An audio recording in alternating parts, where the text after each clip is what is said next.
আপনাদের কাছে একটা বাস্তব কথা বলবো, আপনারা সবাই শুনেন। এই যে কুকুরটারে দেখতেছেন, কুকুরটা কিন্তু আমার, বুঝছেন? কুকুরটা আমার, কারণ এই কুকুরটা যখন ছোট ছিল আমি ওর লেজ ডাকেটে নিই। আমি যখন প্রথম ঢাকা গেছি, তখন আমি ছোট ছিলাম, আমি ঢাকা গেছি। আমার কুত্তা পালার মধ্যে অনেক যে পশু পাখি আমি অনেক ভালোবাসি এবং পশু পাখির অনেক আদর করি। কিন্তু আমি শহরে যখন দেখলাম যে সবাই দামি বড় বড় কুকুর পালে এবং আমরা বাংলাদেশি কুকুর না, অনেক রাষ্ট্রের কুকুর। তাহলে দেখি সব কুকুরের লেজ কাটা। তাহলে আমি বাইরে জিজ্ঞেসি, ভাই কুকুরের কেন লেজ কাটা?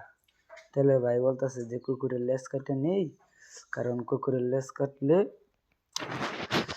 রাগ হয় শরীরে এবং অন্য কুকুরের সাথে ঝগড়া করলে, যখন দেখবেন যে দুইটা কুকুর যখন ঝগড়া করবি, তাহলে দেখবেন যে পার্টি আর কি অন্য হানের এই পার্টি নিঙ্গুর নোয়া দিবি।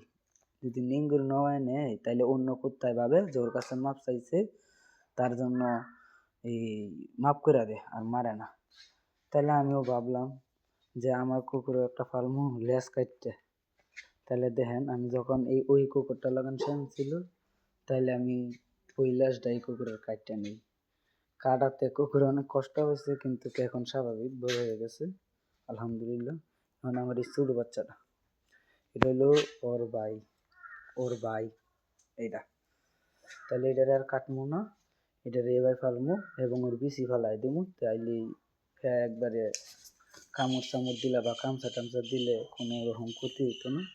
আর এটা তো বেশি ফালছি না, এই লেগে এটা একটু পাওয়ার বেশি, কিন্তু এটার কাটলে এটার পাওয়ার হতো না, তো বেশি পাওয়ার হতো না, কিন্তু ওইটির সাথে থাকলে পাওয়ার হয়ে যাবে মারামারির মধ্যে।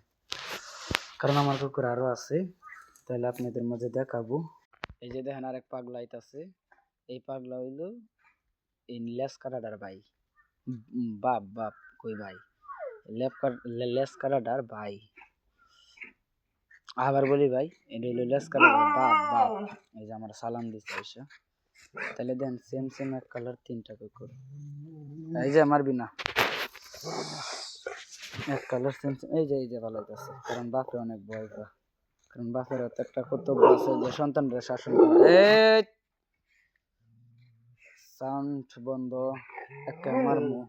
দেখেন ভাই এই কুত্তাটার অনেক পাওয়ারফুল।